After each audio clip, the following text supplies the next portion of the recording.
Welcome to my channel English street language school. मैं हूँ रूबीना, आकाश की असिस्टेंट, और आज हम सीखेंगे present indefinite tense. Welcome. Present indefinite tense. Present tense का अर्थ है वर्तमान काल होता है। प्रेजेंट इंडेफिनिट टेंस को पहचानने के लिए वाक्य के अंत में ता है, ती है, ते हैं, ता हो, ती हो, ते हो, या फिर ता हूँ, ती हूँ, ते हूँ। इंग्लिश में सब्जेक्ट की संख्या 7 होती है। I, you, we, they, he, she, it.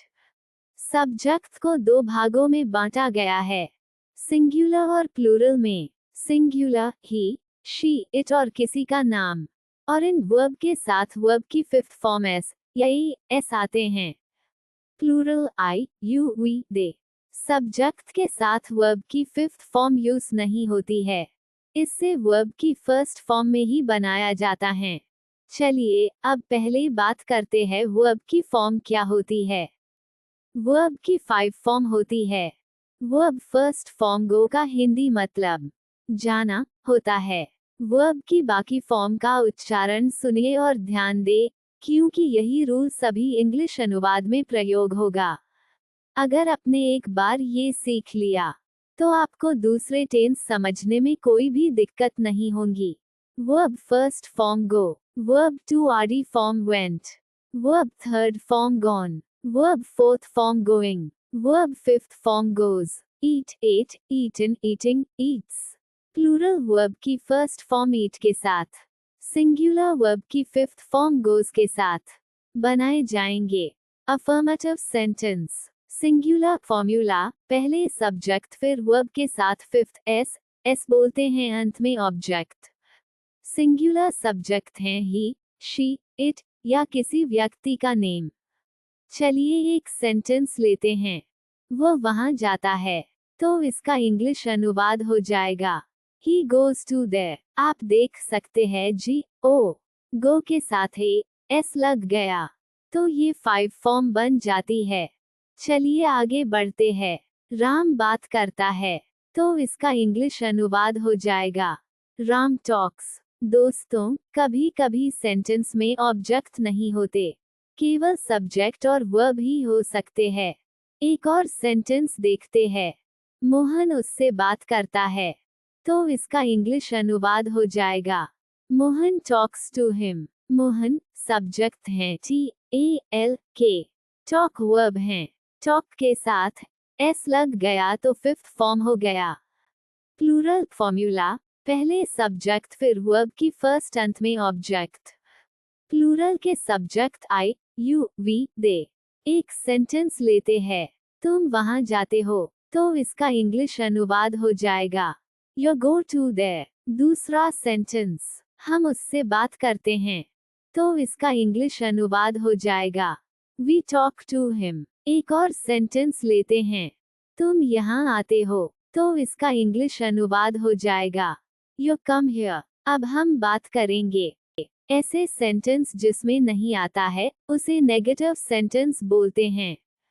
Singular formula हैं, पहले सब्जेक्ट फिर हेल्पिंग वर्ब डज, उसके बाद नॉट, फिर की वर्ब की फर्स्ट फॉर्म और अंत में ऑब्जेक्ट। दोस्तों, अफर्मेटिव सेंटेंस में सिंगुलर के साथ वर्ब के साथ एस या एस लग रहे थे, लेकिन जब भी हम नेगेटिव या इंट्रोगेटिव एवं WH फैमिली में सेंटेंस बनाएंगे, तो सिंगुलर हो या फिर प्लूरल, दोनों के साथ वर्ब की फर्स्ट फॉर्म यूज करेंगे।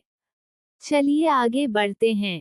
सेंटेंस हैं, वो वहां नहीं जाता है, इंग्लिश अनुवाद हो जाएगा He does not go there। दूसरा सेंटेंस, मोहन उससे बात नहीं करता है, इंग्लिश अनुवाद हो जाएगा Mohan does not talk to him। Subject singular के साथ हेल्पिंग वर्ब डज यूज होगी, लेकिन सब्जेक्ट प्लूरल के साथ डू यूज करेंगे। चलिए आगे बढ़ते हैं। प्लूरल फॉर्मूला, पहले सब्जेक्ट फिर हेल्पिंग वर्ब डू के बाद नॉट, फिर वर्ब की फर्स्ट ऑब्जेक्ट। प्लूरल के सब्जेक्ट आई, यू, वी, दे। चलिए एक सेंटेंस लेते हैं। तुम वहां नहीं जाते हो, इंग्लिश अनुवाद हो जाएगा you do not go to there. दूसरा सेंटेंस, हम उससे बात नहीं करते हैं। इंग्लिश अनुवाद हो जाएगा, We do not talk to him. अब सीखेंगे इंटरोगेटिव सेंटेंस। एसरोगेटिव सेंटेंस, ऐसे शब्द जिसमें सब्जेक्ट से पहले क्या आता हो, उसमें हेल्पिंग वर्ब पहले आएगी, जो कि डू और डज हैं। यहाँ हेल्पिंग वर्ब डू और डज हैं। जैसे जैसे आगे बढ़ते जाओगे सीखते जाओगे। सिंगुलर फॉर्मूला, पहले हेल्पिंग वर्ब डज, फिर सब्जेक्ट, उसके बाद वर्ब की फर्स्ट, और फिर अंत में ऑब्जेक्ट और क्वेश्चन मार्क। एक सेंटेंस लेते हैं, क्या वह वहां जाता है, इसकी इंग्लिश अनुवाद हो जाएगा, does he go to there. दूसरा सेंटेंस लेते हैं, क्या मोहन उससे बात करता है, इसका इंग्लिश अनुवाद हो जाएगा, does Mohan talk to him. Plural formula, पहले हेल्पिंग वर्ब डू, फिर सब्जेक्ट, उसके बाद वर्ब की फर्स्ट और ऑब्जेक्ट।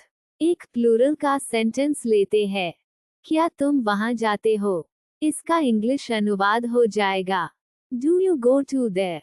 दूसरा सेंटेंस, क्या हम उससे बात करते हैं, इसका इंग्लिश अनुवाद हो जाएगा, do we talk to him. अब हम बात करेंगे ऐसे सेंटेंस जिसमें सब्जेक्ट से पहले और हेल्पिंग वर्ब से पहले WH फैमिली आती है। एक नज़र WH फैमिली पर डालते हैं।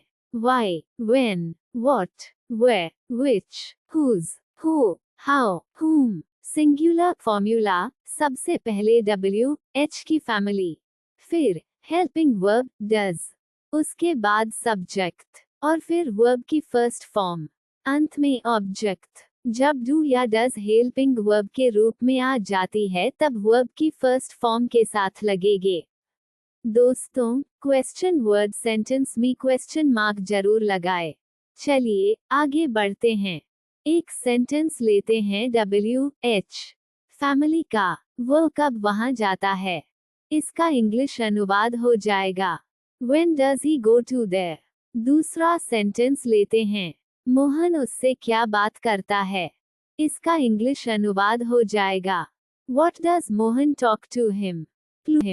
प्लूरल फॉर्मूला, पहले WH फैमिली, फिर हेल्पिंग वर्ब डू, फिर सब्जेक्ट, उसके बाद वर्ब की फर्स्ट फॉर्म और अंत में ऑब्जेक्ट। एक सेंटेंस लेते हैं, तुम वहां कब जाते हो, इसका इंग्लिश अनुवाद हो जाएगा, When do you go to there। दूसरा सेंटेंस है, हम उससे क्यों बात करते हैं, इसका इंग्लिश अनुवाद हो जाएगा, Why do we talk to him।